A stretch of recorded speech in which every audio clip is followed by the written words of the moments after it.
Dixon, Missouri, a town of 1,000 people, only 90 miles from here. Learned to play basketball, started playing basketball about the 4th grade. I didn't have a lot of friends, and so basketball was a way that I could go out and get on a basket and shoot. And I'd go out in the summertime, listen to a Cardinal baseball game, and I might shoot baskets for 6-7 hours in a row. My mom worked at a shoe factory and raised 6 kids on a shoe factory salary. I was never hungry. Had a wonderful growing up time there in Dixon. We did an interview when Norm was honored. I don't know if you recall, a couple of years ago when the statue was unveiled. You mentioned to me how important he was in your life as a father figure.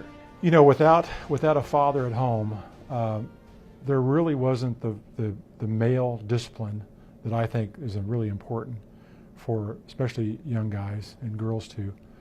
And so I would say that I entered Missouri as a more undisciplined person, and I thought Coach Stewart really turned me from a boy into a man and helped me to be able to have the self-discipline to be a great basketball player, to be a good student, and also help me decide what I was going to do with the rest of my life. He had a hard exterior. You know, some of our drills were extremely hard, and you know, you have to have that for discipline.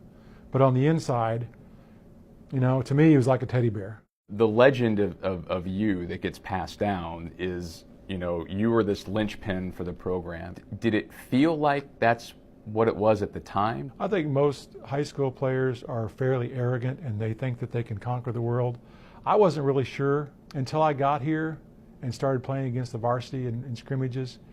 That's when I realized that, yes, I can score at this level. I know the very first game that I played in was the black and gold game against the varsity because the freshmen could not play on the varsity. And I scored 32 points. The next day in the newspaper, Columbia Tribune, in huge letters, Brown steals show.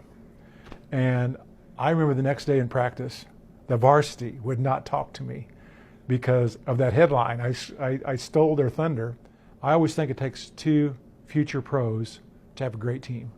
Now, one might be a freshman, one might be a junior, but in my case, it was myself and Al Eberhard, and we both ended up being first-round draft choices. He brought such energy to the team, and it made all of us work so much harder.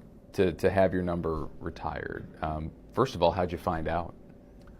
Jim Sturk called me about a month ago, and I said, Jim, now I can die and go to heaven. I was so happy. I was so excited. It was just wonderful. You know, the Olympic team was cool. First round draft choice was cool, but this is way better. I look at this as being much better. Why? There's only 7 names up there, you know, in the rafters.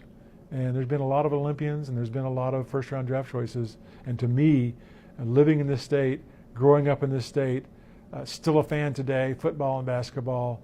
I live and breathe for this university.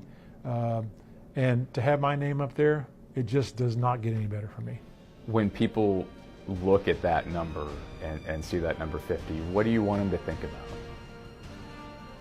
I want to think about a small town kid who overcame poverty and came to a great university and was able to succeed. And if I can do it, anybody can do it.